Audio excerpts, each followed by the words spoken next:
আমি ভাবতেই পারিনি যে এই কদিনেই তোমাদের ভালোবাসাতে আমার 50টা সাবস্ক্রাইবার পূর্ণ হয়ে যাবে। জানি হয়তো পরিমাণটা অতটাও বেশি নয়, কিন্তু এত কম টাইমের মধ্যে এটাই আমার কাছে অনেকটা। সত্যি বলতে আমি সেই রকম কিছু না ভেবেই চ্যানেলটা শুধুমাত্র খুলেছিলাম আমার এই প্রেগনেন্সি জার্নির ছোট ছোট মুহূর্তগুলো তোমাদের সঙ্গে শেয়ার করব বলে।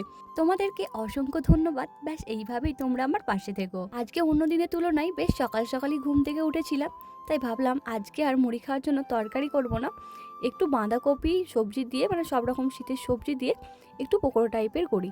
এটা কিন্তু আমাদের মুড়ি দিয়ে খেতে বেশ ভালো লাগে। জানোই তো, একটা বাড়ির বউয়ের কাছে সকালটা শুরু হয় নানা রকম কাজ দিয়ে। একটার পর একটা কাজ করতে করতে শীতের বেলা যে কোন দিক দিয়ে পেরিয়ে যাচ্ছে বুঝতেই পারছি। আজকে সারা দিনটাই বেশ জোরে জোরেই হাওয়া বয়েছে আমাদের এখানে। মনে হয় কাল থেকে আরো বেশি ঠান্ডা পড়বে। বাড়ির টুকিটাকি কাজ সেরে আজকে বেশ সকাল সকালই রান্নাটা বসিয়েছিলাম দুপুরের জন্য। আর এখানে আমি সব রকম সবজি দিয়ে ডাল করেছিলাম, ব্রোকলি দিয়ে তরকারি করেছিলাম একটা, আর করেছিলাম মাছের ঝাল। সত্যি বলতে দুপুরের রান্নাটা একটু তাড়াতাড়ি করতে পারলে মনে হয় মাথা থেকে একটা চিন্তা গেল।